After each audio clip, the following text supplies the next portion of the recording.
بسم اللہ الرحمن الرحیم الرحمن علم القرآن اللہ جو نہایت مہربان اسی نے قرآن کی تعلیم فرمائی۔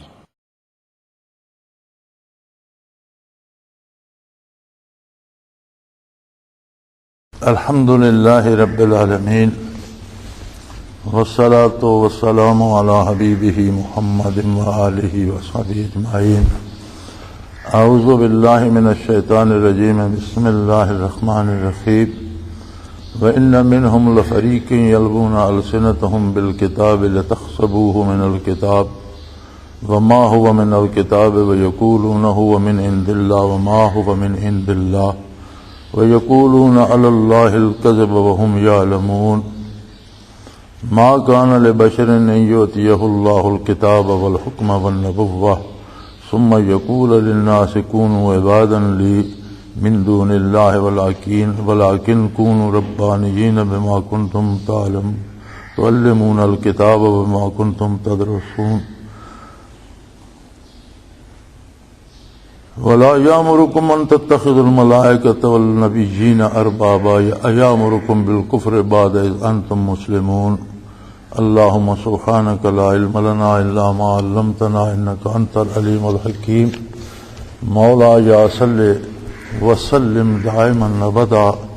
على حبيبك من زانت به الشرور۔ بات چل رہی تھی یہود و نصارہ کے علماء کی کہ دین میں تحریف کرتے ہیں، بات کو بدل دیتے ہیں اور جانتے ہوتے ہیں کہ حق بات کیا ہے، لیکن دنیاوی غرض کے لیے یا تھوڑے سے پیسے یا دنیا کا مال حاصل کرنے کے لیے یا لوگوں کو اپنے پیچھے لگانے کے لیے غلط فتوے دیتے ہیں، غلط فیصلے دیتے ہیں، اور پھر مصیبت یہ ہے کہ کہتے ہیں یہی اللہ کا حکم ہے۔ یعنی یہ دوہرا جرم ہے، ایک تو یہ ہے کہ شرعی فیصلہ جو ہے وہ بیچا جائے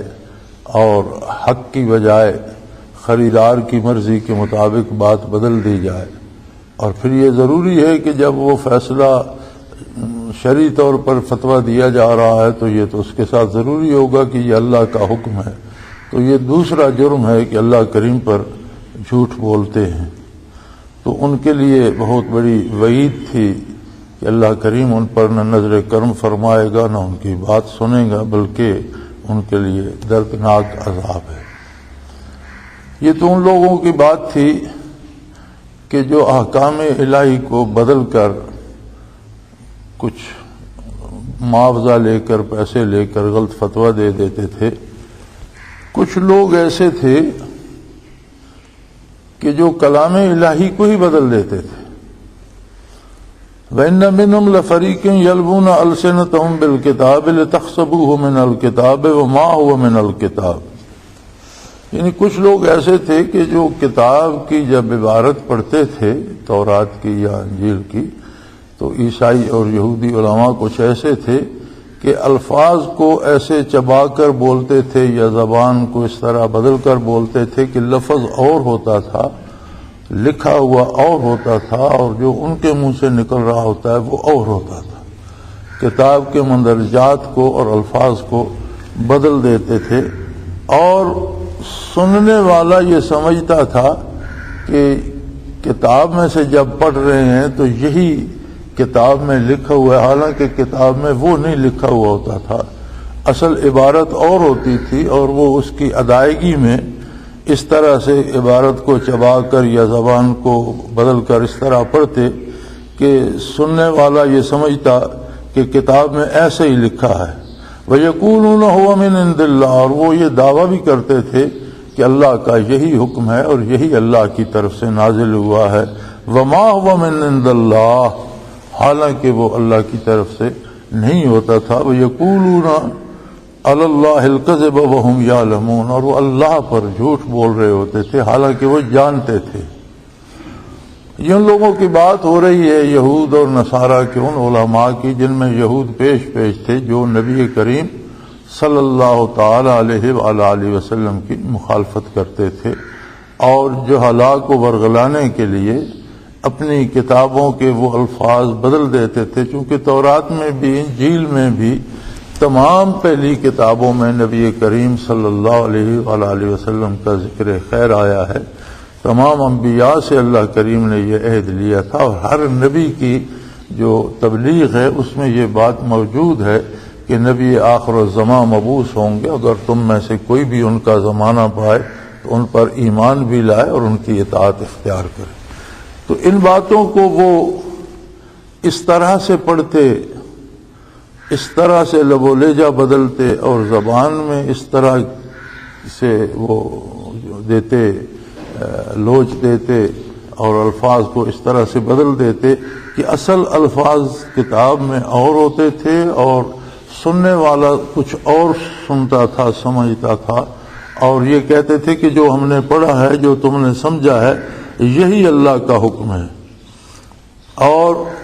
یہ اللہ پر جھوٹ بول رہے ہوتے تھے، چونکہ کتاب میں تو کچھ اور ہے، یہ پڑھ کچھ اور رہے ہیں، اور یہ جانتے تھے، یعنی یہ نہیں کہ اتفاقاً جھوٹ بول رہے ہیں، یہ جانتے تھے۔ یہ جرم آج بھی ہمارے معاشرے میں موجود ہے، اور بعض ایسے بدنصیب لوگ ہیں جن کو پتہ ہوتا ہے واقعہ کا حقیقت کیا ہے اور اس کا شرعی فیصلہ کیا ہے، لیکن پھر وہ کچھ پیسے لے کر یا کچھ لالچ کر کے تو اس کو یا واقعہ کو بدل دیتے ہیں یا فتویٰ بدل دیتے ہیں۔ تو شرعی اعتبار سے کسی کام پہ بھی جب فتویٰ دیا جاتا ہے تو مراد یہ ہوتی ہے کہ یہ اللہ اور اللہ کے رسول کا حکم ہے۔ تو اگر وہ شریعت کے مطابق نہ ہو اور آدمی دنیا کے لالچ میں آ کر کچھ پیسے لے کر یا کسی اور وجہ سے یا اپنے اقتدار کو بچانے کے لیے کس طرح کا فتویٰ دے تو اس میں دو جرم بن جاتے ہیں۔ ایک تو یہ ہے کہ اللہ کے حکم کو اور اللہ کے نبی کے حکم کو بدل دیا صلی اللہ علیہ وسلم، اور دوسرا یہ ہے کہ پھر یہ تو کوئی نہیں کہتا کہ جو میں نے فتویٰ دیا ہے جی یہ اللہ کا حکم نہیں ہے، یہ میری رائے ہے، یہ نہیں، اس کے ساتھ یہ دعویٰ ضرور کرنا پڑتا ہے، اور سمجھنے والا سمجھ رہا ہوتا ہے کہ یہ اللہ کا حکم ہے، حالانکہ وہ اللہ کا حکم ہوتا نہیں، اور اللہ پر جھوٹ بولا جاتا ہے جان بوجھ کر۔ اب کچھ بات اس سے تھوڑی سی آگے بھی بڑھ گئی ہے۔ ایک تو یہ بات تھی کہ نہ جاننے والے لوگ جب ان سے پوچھتے تو وہ جو کچھ کتاب اللہ میں ہے اسے بدل دیتے، اور وہ لوگ تو کتاب سے واقف نہیں ہوتے تھے اور وہ سمجھتے یہ تھے کہ جو یہ بدل کر پڑھ رہے ہیں یہی کتاب میں ہے، حالانکہ وہ کتاب میں نہیں ہوتا تھا۔ اب ایک مصیبت یہ ہے کہ لوگ جان بوجھ کر فتویٰ خریدنے جاتے ہیں، یعنی جو فتویٰ خریدنا چاہتے ہوتے ہیں وہ بھی جان رہے ہوتے ہیں کہ حقیقت کیا ہے اور اصل بات کیا ہے، لیکن اپنے مطلب کے لیے، بلکہ عموماً یہ دیکھا گیا ہے کہ نکاح طلاق کے مسئلے میں عموماً لوگ غصے میں آ کر طلاق تو دے دیتے ہیں، پھر دوسرے دن یا 10 دن بعد پھر انہیں سمجھ آتی ہے کہ یہ تو غلط ہو گیا اور اب کچھ کیا جائے، تو پھر اہل حق کے پاس جاتے ہیں، نا امید ہو جاتے ہیں، وہ بتا دیتے ہیں کہ یہ طلاق ہو چکی، اس میں اب کوئی گنجائش نہیں ہے، تو پھر وہ ایسے لوگوں کو تلاش کرتے ہیں کہ جو انہیں لکھ کر دے دیں کہ یہ طلاق نہیں ہوئی،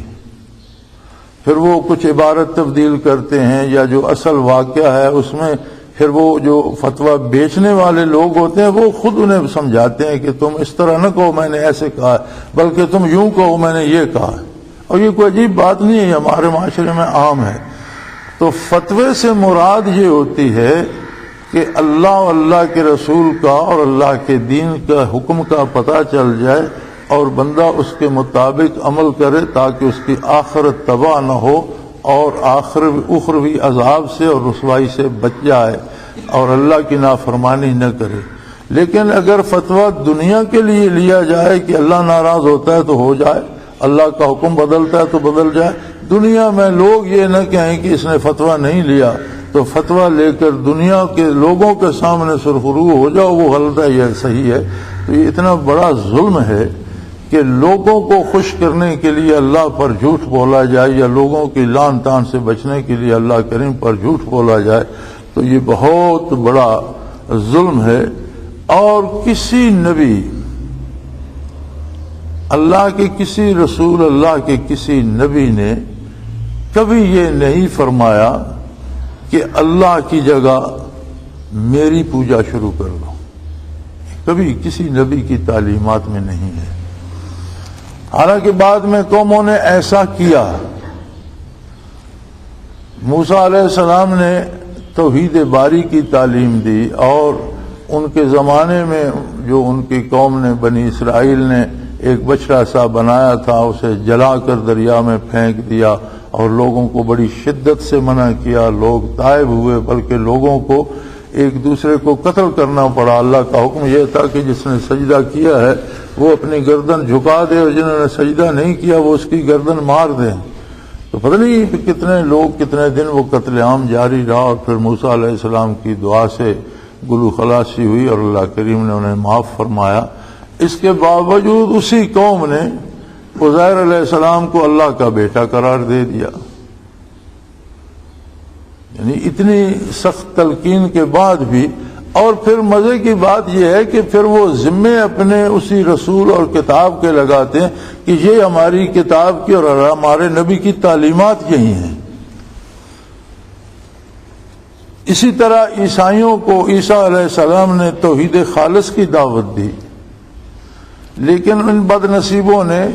عیسیٰ علیہ السلام کے ذمے یہ الزام لگا دیا کہ انہوں نے خود اعلان کیا تھا کہ میں اللہ کا بیٹا ہوں اور مجھے باپ نے بھیجا ہے، اور مجھے تمہارے گناہوں کے بدلے میں نے پھانسی کی یا سولی قبول کر لی اور میں صلیب پر چڑھ گیا، تو اب تمہارے گناہ جو تم کرتے رہو وہ معاف ہو گئے. کمال عجیب بات ہے کہ قرآن کریم فرماتا ہے وَمَا قَتَلُوهُ وَمَا صَلَبُوهُ، نہ وہ انہیں قتل کر سکے نہ انہیں وہ صلیب پر چڑھا سکے، بلکہ اللہ نے انہیں زندہ آسمانوں پہ اٹھا لیا تھا. تو اللہ کریم فرماتے ہیں کہ یہ جو جھوٹ بولتے ہیں کہ نبی کی تعلیمات یہی ہیں، تو کسی ہستی کو جسے اللہ کریم کتاب عطا کرے اور کتاب کا فہم اور دانش عطا کرے اور نبوت سے سرفراز فرمائے، یہ ممکن ہی نہیں کہ اللہ کا وہ مقرب یہ کہہ دے کہ کونوا عبادا لی من دون اللہ، کہ اللہ کو چھوڑ کر میری پوجا شروع کر دو. یہ ممکن نہیں. مجھے ایک دفعہ ایک جگہ اکاڑا چھاؤنی میں جانے کا اتفاق ہوا. یہی ربیع الاول مبارک کا مہینہ تھا، اور اکاڑا چھاؤنی میں جو فوجی تھے وہ میلاد مبارک کا جلسہ کر رہے تھے، تو اس میں انہوں نے مجھے بھی بلایا. قاری خوشی محمد مرحوم اس وقت زندہ تھے، وہ بھی تھے نعت خوانی کے لیے. تو باقی جو مقرر تھے وہ ان کے اپنے تھے. تو ایک نوجوان لیفٹیننٹ بھی مقرر تھا. اس کی وہ بات مجھے ابھی تک یاد ہے اور شاید زندگی بھر نہیں بھولے گی. اس نے جو حضور صلی اللہ علیہ وسلم کے فضائل اور برکات میں جو دلیلیں پیش کی، اس میں ایک دلیل اس نے یہ پیش کی، نوجوان سا لڑکا تھا، کہ عرب جو تھے وہ بندوں کے سامنے، جادوگروں کے سامنے، نجومیوں کے سامنے اور مفروض بتوں کے سامنے، سورج چاند ستاروں کے سامنے، فرضی خداؤں کے سامنے سجدے کرنے سے گھبراتے نہیں تھے، اور ہر بندے نے کوئی نہ کوئی خدا بنا رکھا تھا. نبی کریم صلی اللہ علیہ وسلم کے معجزات ظاہرہ اور قاہرہ اور باہرہ اتنے تھے، اتنے معجزات تھے کہ آپ کا ہر قدم ایک معجزہ تھا، آپ کا ہر جملہ ایک معجزہ تھا، آپ کا ہر ارشاد ایک معجزہ تھا. انبیاء کو عموماً جو معجزات دیے جاتے ہیں وہ ان کی بعثت کے وقت، جس وقت وہ مبعوث ہوتے ہیں، تو جس قوم کی طرف مبعوث ہوتے ہیں اس میں جو کمالات پائے جاتے ہیں ان کے مطابق نبی اور رسول کے معجزات ہوتے ہیں، تاکہ صاحب کمال جو لوگ ہیں اس قوم کے انہیں عاجز کر سکیں اور انہیں منوا سکیں کہ عقل اللہ کی طاقت ہے اور اس بندے کے ساتھ اللہ کی قوت ہے، یہ اللہ کا نبی اور اللہ کا رسول ہے. جیسے موسیٰ علیہ السلام کے زمانے میں جادو زوروں پر تھا تو انہیں جو معجزات عطا کیے کہ جادوگر عاجز آ گئے. عیسیٰ علیہ السلام مبعوث ہوئے تو اطباء کا فن جو تھا، فن طبابت جو تھا، اطباء بہت معروف تھے اور بڑے بڑے ماہر حکیم تھے اور معالج تھے. تو انہیں ایسے معجزات دیے گئے جہاں طب عاجز آ گئی کہ ایک آدمی پیدائشی اندھا ہے، آپ نے اس کے دم کر دیا اور اس کی آنکھیں درست ہو گئیں، اب پیدائشی اندھے کا علاج طبیب کے پاس نہیں ہے۔ اسی طرح کوئی کوڑا ہے یا جو زام ہو گیا اسے تو آپ نے دم کیا، وہ ٹھیک ہو گیا، جس کا علاج طب کے پاس نہیں ہے۔ یا مٹی کا پرندہ بنا کر اس پر دم کر دیا اور وہ زندہ پرندہ ہو کر اڑ گیا۔ یا جو مر چکا ہے، قبر میں دفن ہو چکا ہے، وجود گل سڑ چکا ہے، تو قبر پر کھڑے ہو کر وہ فرماتے کم باذن اللہ، اللہ کے حکم سے کھڑے ہو جاؤ، تو مردہ زندہ ہو کر کھڑا ہو جاتا۔ اب طب مردوں کو تو زندہ نہیں کر سکتی تھی۔ جب نبی کریم صلی اللہ علیہ وآلہ وسلم مبعوث ہوئے تو حضور مبعوث تو ہوئے ساری انسانیت کی طرف، سارے زمانوں کی طرف، روئے زمین کی ساری اقوام کی طرف، اولاد آدم کی طرف۔ ایھا الناس، اے اولاد آدم، انی رسول اللہ الیکم جمیعا، میں تم سب کے لیے اللہ کا رسول ہوں۔ لیکن جہاں حضور جلوہ افروز ہوئے صحرائے عرب میں، تو عرب اس وقت اپنی زبان دانی کی معراج پر تھے، یعنی اس قدر زبان دانی اور اس قدر ادب اور اس قدر شعر و سخن اور اس قدر فلسفہ اور اس قدر ادبی تحقیقات تھیں کہ اہل عرب دوسری دنیا کو عجم کہتے تھے۔ عجم کا معنی ہوتا ہے بے زبان اور گنگا، جو بات نہ کر سکے۔ تو زبان دانی پہ اتنا فخر تھا اہل عرب کو کہ غیر عرب کو وہ عجم کہتے تھے کہ انہیں تو بات کرنا ہی نہیں آتا، یہ گنگے ہیں۔ نبی علیہ الصلوۃ والسلام کو جو سب سے اعلیٰ معجزہ دیا گیا وہ خود یہ اللہ کی کتاب آج بھی حضور کا زندہ معجزہ ہے، جس نے اس وقت بھی اعلان کیا کہ کسی میں جرت ہے تو اس جیسی ایک آیت، ایک جملہ بنا کر لے آئے جو ادبی اور فنی اعتبار سے اس معیار پہ پورا اترے جو اس کتاب کا ہے۔ اور آج تک وہ اعلان کتاب بار بار دہرا رہی ہے، اور اس کے ساتھ یہ اعلان بھی قرآن نے کر دیا کہ تم ایسا کبھی نہیں کر سکو گے۔ اور یہ دونوں اعلان ایک بہت بڑا معجزہ تھا نبی کریم صلی اللہ علیہ وسلم کا۔ پھر آپ کا ہر ارشاد چند الفاظ ہوتے لیکن ان میں دنیا بھر کے مضمون سموئے ہوئے ہوتے۔ زندگی کے جس شعبے پہ حضور ارشاد فرماتے، آپ نے اپنے فضائل میں ارشاد فرمایا کہ وہ اوتی تو جوامع الکلم، مجھے اللہ نے جامع کلمات عطا فرمایا، یعنی جملہ بہت چھوٹا سا ہوتا ہے لیکن اس میں معانی و مفاہیم کا ایک سمندر معجزن ہوتا ہے۔ تو حضور کا ہر جملہ ایک معجزہ تھا۔ قرآن کریم آپ کا زندہ معجزہ تھا، پھر معراج شریف آپ کا زندہ معجزہ تھا، چاند کا شق ہو جانا آپ کا زندہ معجزہ تھا، اور اس طرح سے بے شمار معجزات تھے جو اس وقت کے لوگوں نے دیکھے۔ اب جس بندے کو اللہ کریم اتنی برکات عطا فرماتا ہے، معجزات عطا فرماتا ہے، تو وہ اس لیے عطا فرماتا ہے کہ وہ توحید باری کا پرچار کرے، عظمت الہی کو لوگوں کے دلوں میں راسخ کرے اور لوگوں کو اللہ سے آشنا کرے۔ تو میں اس کی بات کر رہا تھا، اس لڑکے کی، فوجی کی، تو اس نے کہا کہ حضور کے اتنے معجزات ظاہرہ اور باہرہ دیکھنے کے بعد اگر حضور فرماتے عربوں کو کہ مجھے سجدہ کرو، تو عربوں کے بڑے بڑے پیشوا اور بڑے بڑے دانشور اور بڑے بڑے اہل سخن بھی سجدہ کرنا فخر محسوس کرتے، کیونکہ اس چیز کے وہ عادی تھے۔ انہیں کوئی نہ کوئی مجسم رب چاہیے تھا۔ وہ جب جادوگروں کو سجدے کرتے تھے جن کی زندگیاں انتہائی کبھی اور غلیظ ہوتی ہیں، نجومیوں کو سجدے کرتے تھے اور جنوں کے عاملوں کو سجدے کرتے تھے جن کے زندگیاں ہی بڑی کبھی ہوتی ہیں اور بڑے گندے لوگ ہوتے ہیں، اس طرح سے مفروضوں پہ سجدے کرتے تھے، بتوں کو سجدے کرتے تھے۔ وہ حضور کو سجدے کیوں نہ کرتے؟ کوئی جھگڑا بھی نہ ہوتا اور انہیں ایک زندہ رب مل جاتا، اور بہت سے لوگ بڑے دانشور، بڑے شاعر، بڑے ادیب، بڑے جو اپنے آپ کو اہل علم سمجھتے تھے وہ حضور کے در اقدس پہ جمع ہو جاتے، تو اس نے کہا کہ آپ کے نبی برحق ہونے کی یہ دلیل کافی ہے کہ ہر آنے والے کو حضور نے فرمایا کہ میں بھی اللہ کی بارگاہ میں سجدہ کرتا ہوں اور تم بھی میرے ساتھ کھڑے ہو جاؤ اور براہ راست اللہ کی بارگاہ میں سجدہ ریز ہو جاؤ۔ تو یہ بات اس نے حضور کی نبوت کی حقانیت کے دلیل کے طور پر پیش فرمائی، جو مجھے ابھی تک یاد ہے، انشاءاللہ یہ بھولنے والی بات نہیں ہے۔ اتنی دل میں اتری اور اتنا دل خوش ہوا کہ یہ نو عمر سا بچہ ہے، نو خیز سا بچہ ہے، کالج سے نکلا، فوجی اکیڈمی میں چلا گیا، وہاں سے آیا تو فوج میں ابھی سیکنڈ لیفٹیننٹ ہے، لیکن الحمدللہ کہ آنے والی نسل کے پاس کیسی خوبصورت باتیں اور اپنے نبی صلی اللہ علیہ وسلم کے کتنے خوبصورت انداز انہوں نے یاد کر رکھے ہیں۔ اللہ ان آنے والی نسلوں کو یہی شعور مزید عطا کرے اور یہ زمانے کو روشن کرنے کے قابل ہوں۔ تو اللہ کریم فرماتے ہیں کہ جسے نبوت ملتی ہے، جسے حکمت و دانائی اللہ کی طرف سے ملتی ہے، اللہ کی طرف سے کتاب ملتی ہے،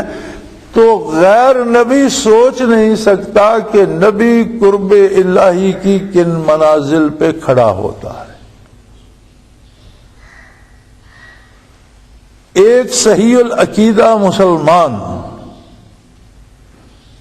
ساری دنیا اس سے زور لگا لے کہ اللہ کے سوا کسی دوسرے کو سجدہ کرو تو اس کا سر نہیں جھکتا، اس کی گردن کٹ سکتی ہے،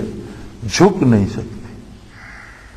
ایک عامی مسلمان، اور 13 سالہ مکی حیات مبارکہ اس پہ گواہ ہے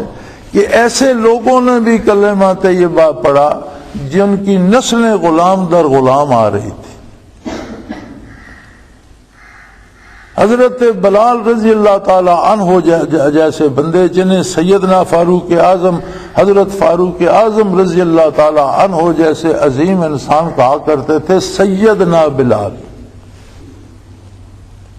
یہ بھی تو غلام در غلام آ رہے تھے، نسلاً غلام تھے، اور عرب کے رہنے والے بھی نہیں تھے، افریقہ کے حبشی تھے، کہیں ان کے بزرگ پکڑے ہوئے آئے بکتے بکاتے اور غلام تھے، لیکن انہوں نے کلمہ حق پڑھا اور پھر دنیا کی کوئی طاقت انہیں اللہ کے سوا دوسرے در پہ جھکا نہ سکی۔ اور ایسے لوگ تھے، آزاد بھی تھے، غلام بھی تھے، جن آزاد لوگوں نے بھی پڑھا، جو روسائے مکہ میں تھے، انہوں نے بھی ریاست چھوڑ دی، جائیدادیں چھوڑ دیں، جاگیریں چھوڑ دیں، گھر چھوڑ دیے،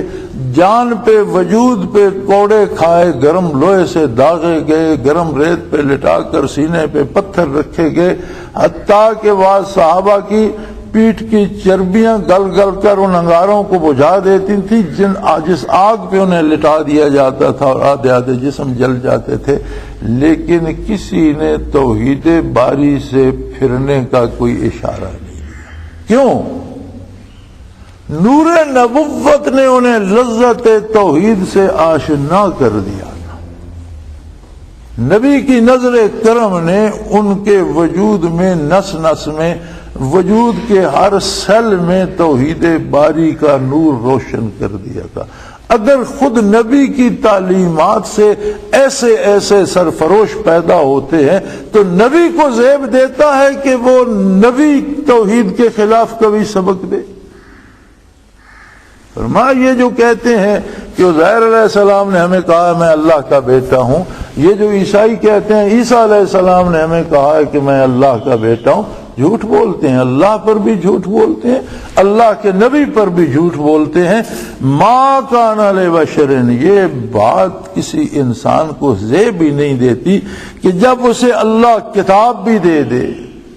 اور اسے کتاب کی دانش و حکمت بھی دے دے اور اسے نبوت سے سرفراز فرمائے تو وہ ہستی ہے کہ جو اللہ کو روبرو پاتا ہے اور وہ اللہ نما ہوتا ہے۔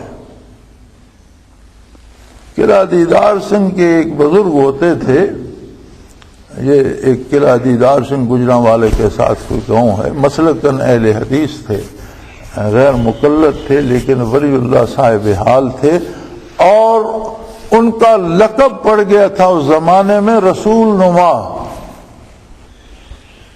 وہ جس بندے کو ساتھ لیتے، اسے ساتھ رکھتے کچھ عرصہ، اسے ذکر کراتے اور فنا فی الرسول کرا کے بارگاہ رسالت میں پیش کر دیتے، تو ان کے نام نامی کے ساتھ لقب ہوتا تھا۔ مجھے اگر صحیح یاد ہو تو غالباً دوست محمد یا اس طرح ان کا نام نامی تھا، مجھے صحیح یاد نہیں، لیکن انہیں مولانا دوست محمد رسول نما کہتے تھے۔ جو بھی نام تھا، اگر میں غلط بول رہا ہوں تو اللہ معاف کرے، کیونکہ مجھے صحیح یاد نہیں۔ بہرحال ان کے نام کے ساتھ رسول نما لگا ہوا تھا۔ اور ایک واقعہ حضرت رحمۃ اللہ تعالی علیہ بیان فرمایا کرتے تھے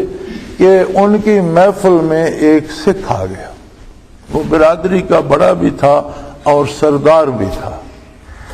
عجیب بات یہ ہوئی کہ حضرت بیٹھے تھے اور آپ کے ساتھ کچھ مریدین بیٹھے تھے اور آپ ارشاد فرما رہے تھے، لوگ کوئی سوال خدمت عالی میں پیش کرتے، حضرت جواب دیتے، ایک محفل چل رہی تھی، وہ سنتا رہا حتیٰ کہ نماز کا وقت ہو گیا، اذان ہوئی، لوگ اٹھ کر وضو کرنے لگے تو وہ بھی ادھر ادھر دیکھ کر ہاتھ منہ دھونے لگ گیا، جس طرح لوگ وضو کرتے ہاتھ منہ دھوتا رہا۔ جب نماز کھڑی ہوئی تو وہ بھی صف میں کھڑا ہو گیا۔ آتا جاتا تو کچھ تھا نہیں، اس نے بھی رکوع سجود کر لیا، نماز سے فارغ ہوئے تو حضرت نے پوچھا کہ سردار جی آپ کیا کر رہے ہیں؟ اس نے کہا جی وہ سردار جی والی بات گئی، میں تو چند لمحے جو مجھے آپ کی صحبت نصیب ہوئی، میں تو سردار جی کو بھول چکا ہوں، میں تو بحمد اللہ مسلمان ہوں۔ آپ نے اس کا نام نامی بھی رکھا اور اس سے اللہ اللہ کی تلقین کی تو اس کے دل میں انوارات الہی پیدا ہو گئے۔ وہ بڑا گھبرایا، جب وہ وہاں سے رخصت ہونے لگا تو اسے یاد آیا کہ میرا خاندان، بیوی، بچے، بہن، بھائی، برادری، پھر میں برادری کا چودھری بھی ہوں، گھر جاؤں گا تو کیا ہوگا؟ حضرت نے فرمایا آرام سے گھر جاؤ، کچھ نہیں ہوگا۔ تو حضرت رحمۃ اللہ علیہ واقعہ بیان فرمایا کرتے تھے کہ پھر وہ جب گھر گیا تو کسی نے نوٹس ہی نہیں لیا، باقی لوگ اپنے حال پہ رہے، وہ مسلمان رہا، اپنے لیے حلال کھانا منگواتا، الگ سے پکواتا، مسلمان نوکر رکھ لیا، اپنی پنجگانہ عبادت کرتا، اور کسی نے اس کے ساتھ چھیڑا نہیں، نوٹس ہی کسی نے نہیں۔ اتفاق یہ ہوا کہ ان کی برادری میں کوئی شادی آ گئی۔ اب وہ جس گھر میں بارات گئی تھی اس بارات میں وہ بھی شامل تھا، تو انہوں نے کہا جی ہمارا تو یہ دعویٰ ہے اور ہم نے اعلان کیا ہے کہ ہر باراتی کو اچھا کھانا بھی دیں گے، جو بھی مٹھائی دیں گے، کھانا دیں گے، لیکن سارے براتیوں کو شراب بھی مہیا کریں گے۔ تو ہمارے جو سکھ بھائی ہیں یہ شراب کے زیادہ دلدادہ ہیں، تو ان کے ایک گھروں میں بھی عام استعمال ہوتی ہے یہ چیز۔ تو انہوں نے کہا جی ہم نے تو یہ قسم اٹھائی ہوئی ہے کہ ہر باراتی کو شراب پلائیں۔ اس نے کہا بھائی میں تو نہیں پیتا، میں تو کھانا بھی اپنا الگ سے کھاؤں۔ ان کا جی کھانا بے شک آپ اپنا الگ بنوا لیں، ہم نے آپ کے لیے ایک مسلمان کو بلایا ہے، خشک راسن اسے دیا، آپ کا کھانا الگ بن گیا، آپ اپنا الگ کھانا سارا، لیکن یہ ہماری قسم آپ کو پوری کرنی پڑے گی۔ اس نے کہا میں تو نہیں پیوں گا۔ حضرت رحمۃ اللہ علیہ نے یہ واقعہ مجھے سنا اور فرماتے تھے کہ آخر تنگ آ کر انہوں نے کہا بھائی چلو ہماری قسم پوری کرو، ایک گلاس پانی میں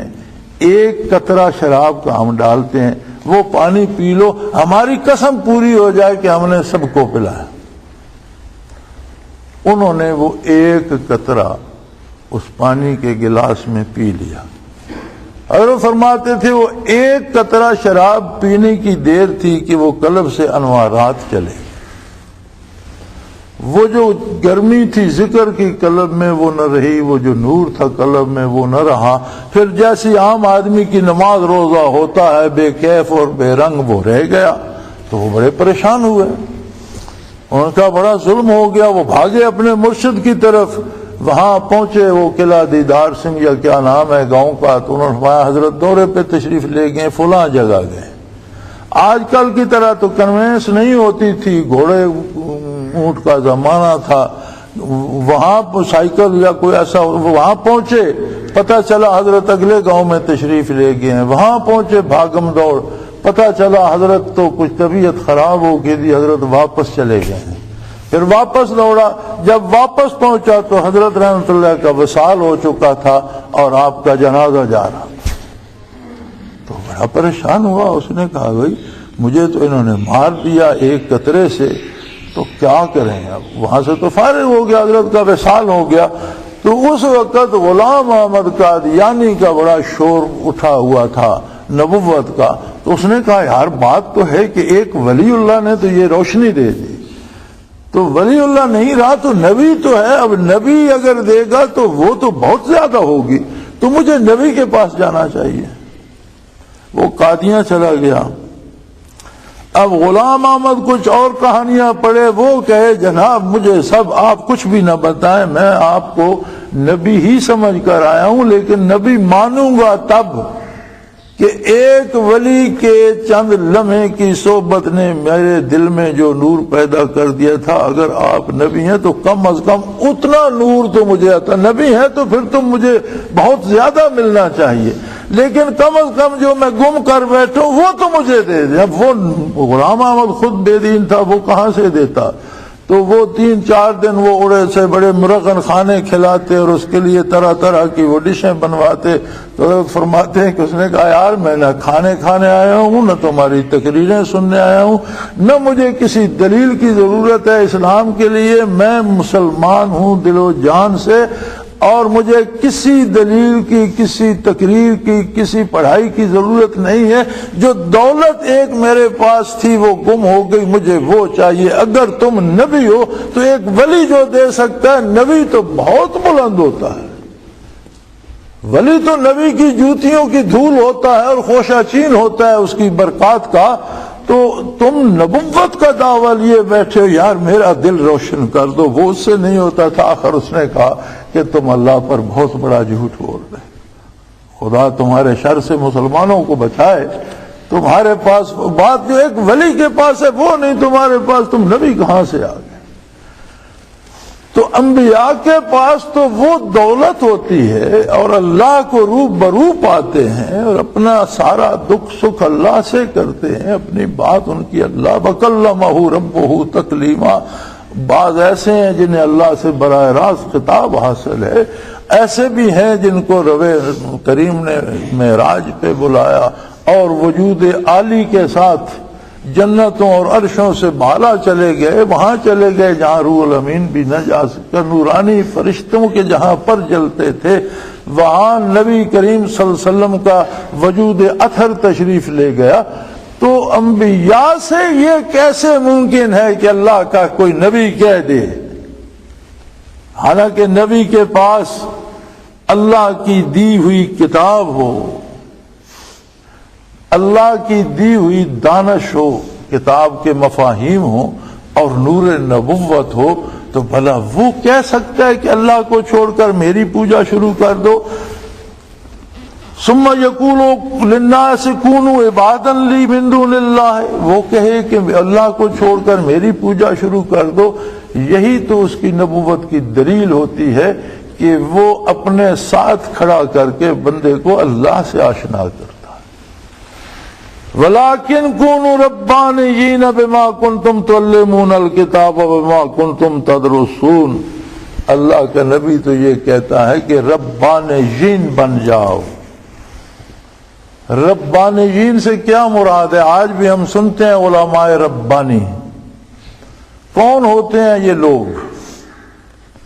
اور عالم اور عالم ربانی میں کیا فرق ہے؟ دیکھیں، نبی کریم صلی اللہ علیہ وسلم کی برکات دو طرح سے ہیں، ایک ہیں تعلیمات نبوت۔ تعلیمات نبوت میں سب سے بڑی تعلیم جو حضور نے کائنات کو دی وہ یہ قرآن ہے، جو آپ صلی اللہ علیہ وسلم کا زندہ معجزہ ہے۔ ساری انسانیت نے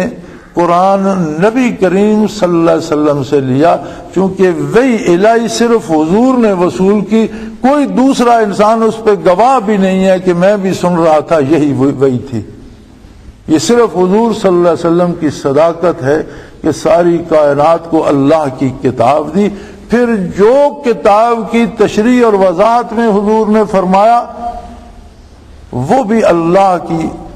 دی ہوئی وحی تھی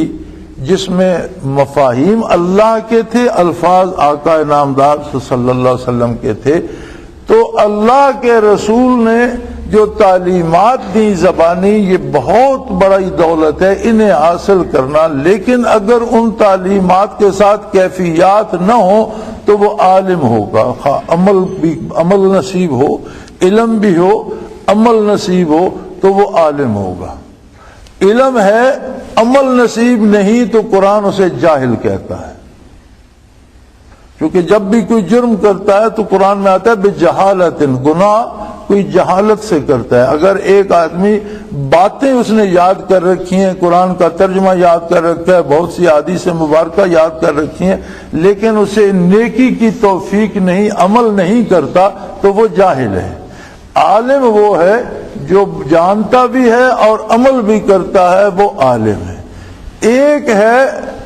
کہ برکات نبوت نصیب ہوں، یعنی نبی صلی اللہ علیہ وسلم جو فرماتے تھے اس کے ساتھ وہ کیفیت بھی نصیب ہوتی تھی۔ اگر حضور نے کہا اللہ واحد ہے، سننے والے نے یہ کلمہ سنا، یاد کر لیا، لیکن اس کے دل میں ایک کیفیت کا جھونکا بھی گزر گیا جو توحید باری رقم کر گیا، اور اس کا دل اس پہ جم گیا کہ واقعی اللہ واحد ہے، اسے اللہ کی تجلیات اس کے دل میں آ گئی، انوارات آ گئے، برکات، انہیں کہتے ہیں برکات نبوت۔ تو جس شخص کے پاس علم بھی ہو، عمل بھی ہو، اور وہ کیفیات بھی ہوں، محسوسات بھی ہوں، اس کا قلب، اس کا باطن، اس کی روح، اس کا دل ان کیفیات کو محسوس بھی کرتا، اسے کہتے ہیں عالم ربانی۔ تو انبیاء کی تعلیم تو یہ ہوتی ہے کہ کونو ربانیین، کہ عالم ربانی بن جاؤ۔ جو عالم ربانی بھی نہیں بنتا اس نے بھی نبی کی دعوت کا حق ادا نہیں کیا۔ یعنی اگر دینی علوم بھی حاصل کر لیے الحمدللہ، ان پر عمل بھی نصیب ہے تو مزید اللہ کا شکر ہے، لیکن کیفیات نصیب نہیں ہے تو اس نے بھی نبی کی اطاعت کا حق ادا نہیں کیا، کہ نبی کا حکم ہوتا ہے وَكُونُوا رَبَّانِيِّينَ، عالم ربانی بن جاؤ، اللہ کے دین کو سیکھو بھی، اس پر عمل بھی کرو، اور اسے دل میں بساؤ بھی، ان کیفیات کو محسوس بھی کرو، اور یہ ساری برکات نور نبوت سے ہی نصیب ہوتی ہیں۔ تو انبیاء یہ نہیں کہتے کہ اللہ کو چھوڑ کر ہماری پوجا شروع کر دو، بلکہ وہ تو کہتے ہیں کہ عالم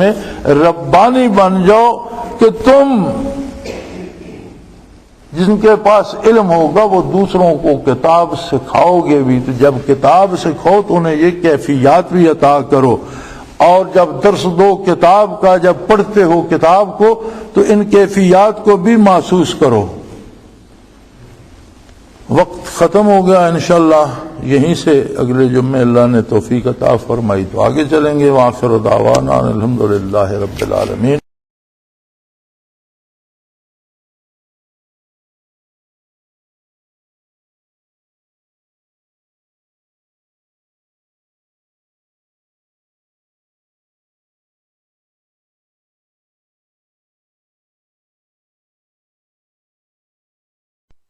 حضرت امیر محمد اکرم آبان مد ظلہ العالی